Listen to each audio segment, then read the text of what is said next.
Sa mga panganot nga barata, lalaki rido sa pananaksakan sa dining Masaragay, Camarines Sur. Criminology student, hirido kan madisgido sa pigmama niyang motorsiklo salbay. 48 pasahero na rescue sa nagtaob na motorbangka sa Masbate. Asin, multipurpose covered court kan ako Bicol Party List sa sarong pampublikong eskwelahan sa Tabaco City, big turnover na.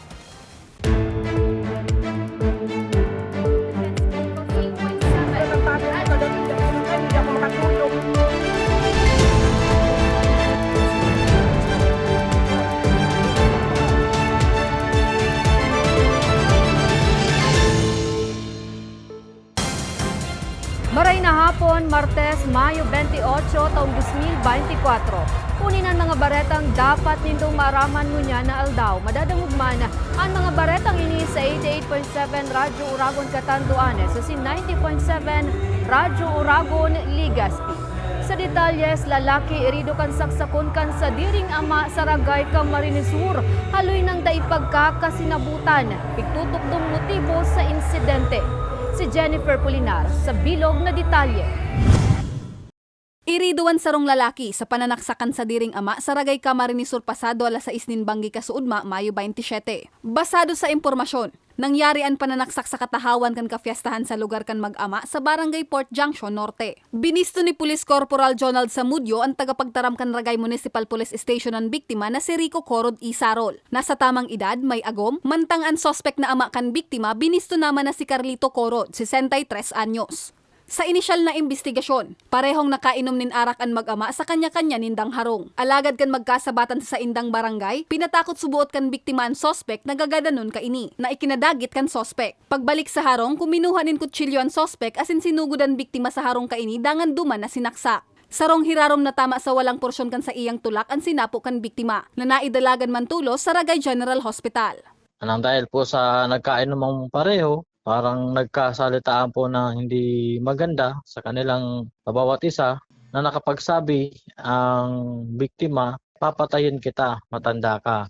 So yun po yung salita na na-provoke sa ating suspect.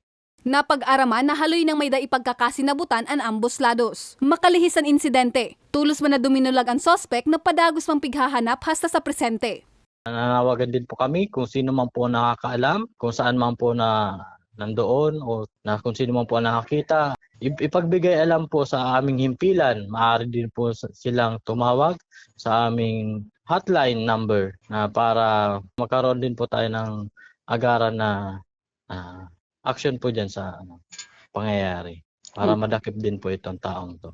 Nagpatanid man ang otoridad na ibitaran ang sobrang pag-inom nin arak. Ngani makaibitar na makakomiter nin krimen na syertong pagbabasulan man sana sa huri. Para sa mga baretang tatak Bicol, Jennifer Pulinar.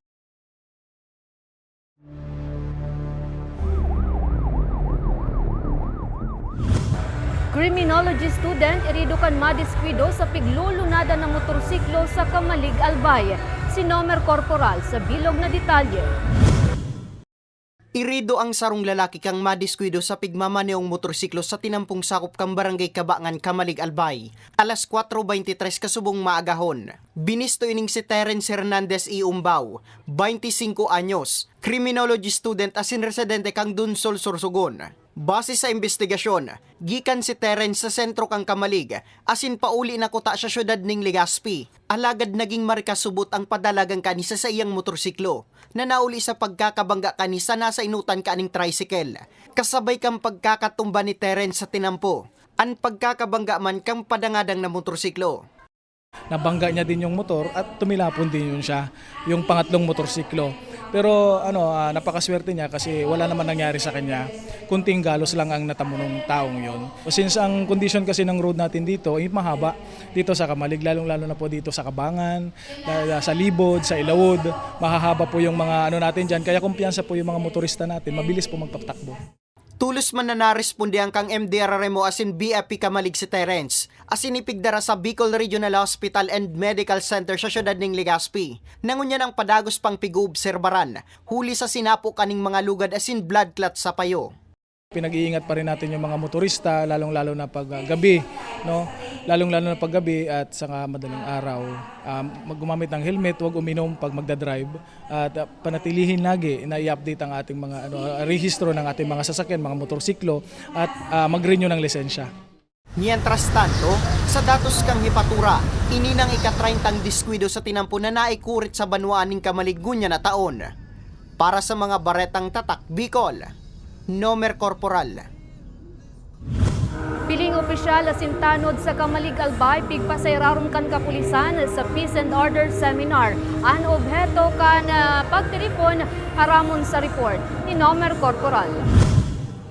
Nagkundusir ning seminar manungod sa Peace and Order ang kapulisan kang Kamalig Municipal Police Station kasubong aga. Naginibo sa Kamalig Command Center sa Barangay Salugan, Kamalig Albay. Binipisyaryo kang nasambit na pagtiripon, an mga opisyal asin mga tanod sa barangay sa nasambit na banwaan. Sa pagtiripon, pigiras man sa mga partisipante ang manibaybang lay, urog na itong mga lay na perming nababalgar sa barangay. Pigtukdo man sa mga partisipante ang tamang pagibo ng blatter report. Pigiras man ang mga tamang teknik sa pag-aresto. An 20 taon ng chief tanod kan Barangay Sumlang na si Noel Mareño, saro sa mga binipisyaryo kang aktibidad.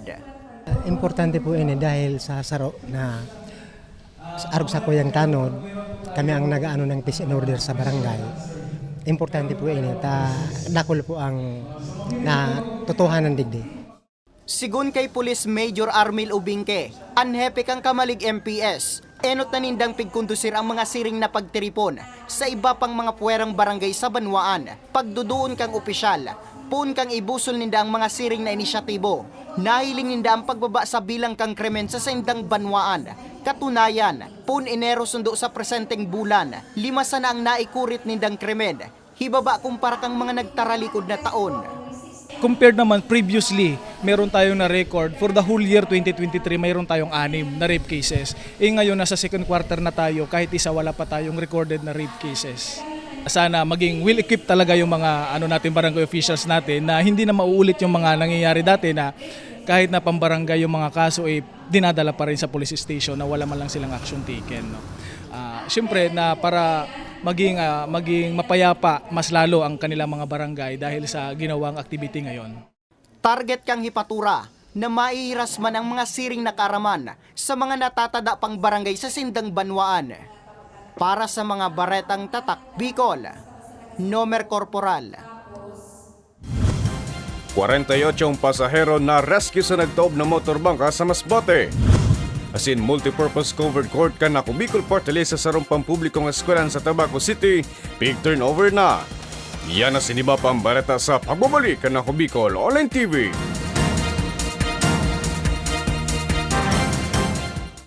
Daan-daan na po ang mga nakapagtapos at may mga kanya-kanya ng propesyon.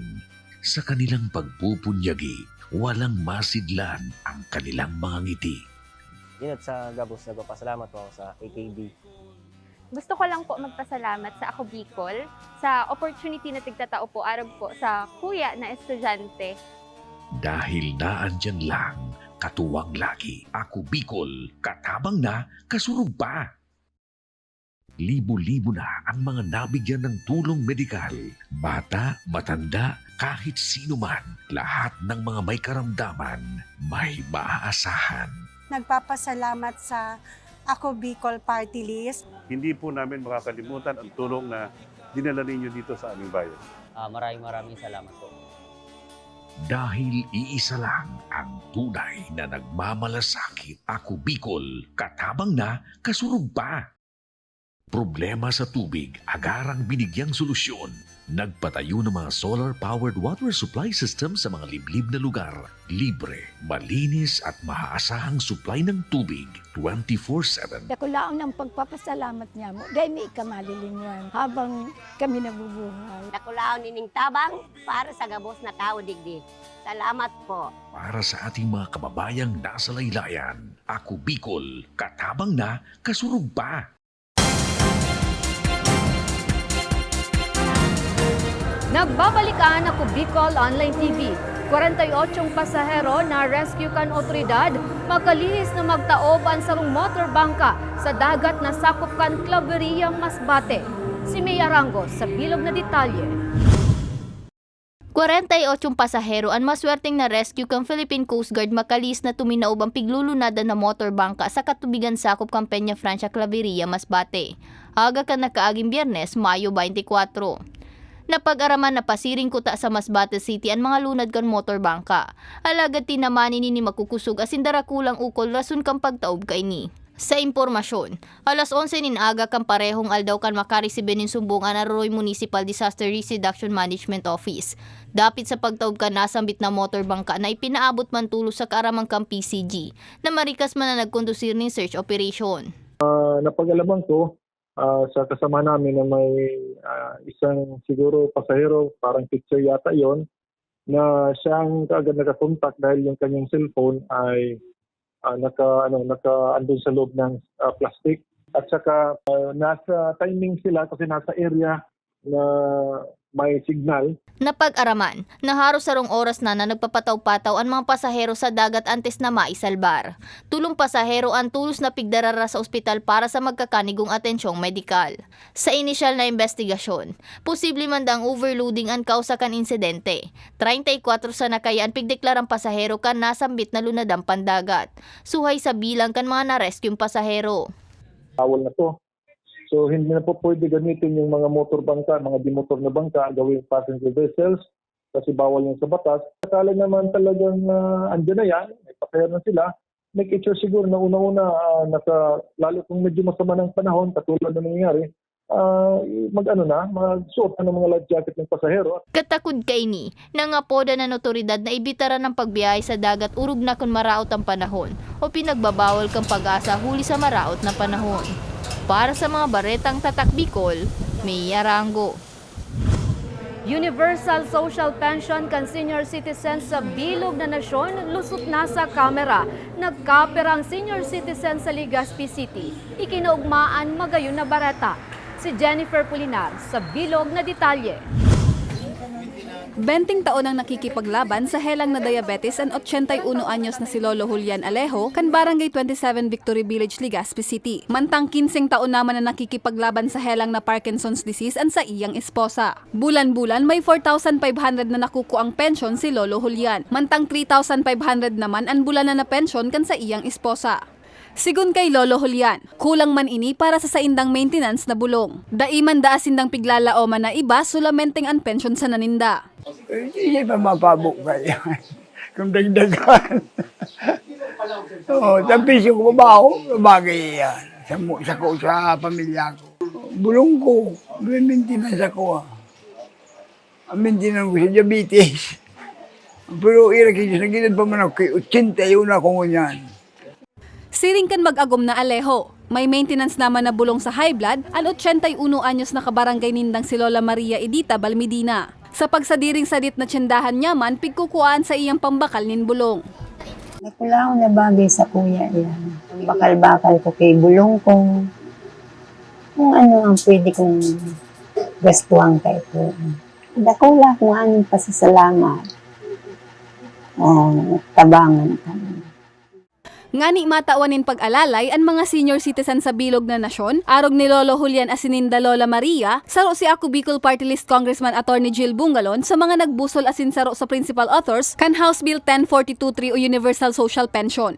Sigun sa opisyal, madali na ining mapakinabangan kan senior citizens, makalihis na makalusot sa kamara. Maawat sabihon, madali na ining maginlay. Sa lindong kan propwesto, makakaresibi na nin bulan na pensyon ang gabos na senior citizen sa nasyon o itong mga nasa edad 60 pataas. Sakop ka ini ang SSS asin GSIS pensioners magin itong mga mayo pang pensyon.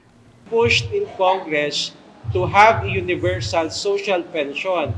And when we speak of universal social pension, dapat lahat ng senior citizens ay makakatanggap nitong social pension in the amount of 1,000 pesos. Ang ating pong paniniwala dito, lahat naman po ng senior citizens, mayaman man o mahirap, nagkaroon po ng kontribusyon sa ating pong bansa. Sa irarom kan Republic Act No. 11916, gikan 500 pesos, nagin 1,000 pesos na ang bulan na pensyon na nariresibi kan mga benepisyaryo sa lindong kan Social Pension Program for Indigent Senior Citizens o SPISC. Alagad sulamenteng ang mga tios na senior citizens na naman ang makikinabang kaini. In kaso maimplementar na ang Universal Social Pension, sasakubo na kaini ang gabos na senior citizens. Kaya gikan sa 14 milyones na benepisyaryong indigent senior citizens, posible ining maglobo sa 10.5 milyon na senior citizens. Lead agency is the DSWD, the Department of Social Welfare Development. Pero magkakaroon po ng transition sapagkat in a few years time, ang lahat ng listahan at lahat ng implementation for the payout ay ipapasa na po sa National Senior Citizen Council. Marurumduman, 232 ang nagboto asin mayong nagtutol sa propwestong ini sa ikatulo asin huring pagbasa sa Kamara kanakaaging Martes, Mayo 21.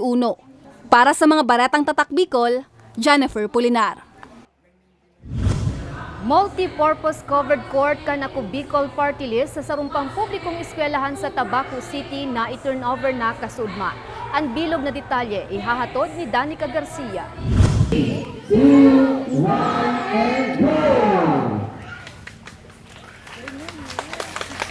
Kinakaugma kan mga estudyante, mga paratukdo, asin pamayo kan San Antonio Elementary School sa Barangay San Antonio, Tabaco City, ang bagong multipurpose covered court sa saindang eskwelahan na proyekto kan ako Bicol Party List asin formalmente ng pig-turnover kasuudma. Kaya naman, ngani mas may pamatian sa indang pasasalamat sa partido. May kanya-kanyaman ng mga ining bit-bit na banners, bugtak an sa indang mensahe nin pasasalamat. Dakulaon pong pasalamat mi na nagrant po so request ming covered court. Bali po ang gabos na activities kang school, digdi na po gigibuhon. Rain or shine po, mangyayari po ang activity. Sa ako Bicol Party List, thank you so much for these blessings. Aram ko po na dakulaon na tabang po ini sa samuyang eskwelahan. Kaya maugmahon po ang mga magurang, ang samuyang mga kaakian, ang mga kamaestrahan po sa blessings po na tinao samuya. Setyembre ka nakaaging taon kan puunan ng konstruksyon asin ngunya na taon kan dagos ining matapos. Sigun kay Congressman Attorney Jill Bongalon kan ako Bicol Party List. 10 milyones pesos ang ipigtagaman nindang pondo sa proyekto. Sabi niya, dakula nang gadon magiging pakinabang kan multipurpose covered court urog na sa darakulang aktibidad o pagtiripon nagigibuon sa eskwelahan arog ngunya na graduation season. Well, of course, this was realized upon the request of the San Antonio Elementary School. Dahil for the longest time, gabos na mga activities ninda, igwas indang perming plan B na just in case na mag-uran, mag-route ang panahon, so ma-change venues ninda. So it's very timely na natapos ngunyan na taon dahil this week magkakaigwa po sila ng recognition and graduation day. So dakulaan po yung bagay for all the activities, school-related activities, na digdi na po gaganapon sa bagong covered court ninda. Sa pagtiripon, sinabi man kan opisyal na may pig-download ang partido na 10 million pesos na pondo sa Tabaco City Schools Division na nakaalokar para sa maintenance and other operating expenses o MOOE kan mga sakop kaining eskwelahan. Sa mga request po kang mga lambang eskwelahan, pwede po i-charge duman. And in fact, nabanggit po ni ASDS na for each and every school, igwa po sindaning request na 100,000 pesos. So it's upon the principal kung ano po mga pangaypuan kan teachers, kung mga estudyante, i-charge po duman sa 100,000 na pinag-allocate kada eskwelahan. And ngunyan, sa Tabaco, igwa kita ning 50. So tama-tama, 50 times 100 is 5 million and the remaining 5 million is for the MOOE of the Schools Division's Office. Mientras tanto, apuera sa mga covered court. Target man kan partido na magdonar nin school supplies, laptops, as in iba pang mga importanteng gamit sa mga eskwelahan sa maabot na panibagong school year sa bilog na rehiyon. Para sa mga baretang tatak Bicol, Danica Garcia. Asin yan ang katiripunan kan mga baretang tatak Bicol. Ako si Jenny Mills. Salamat.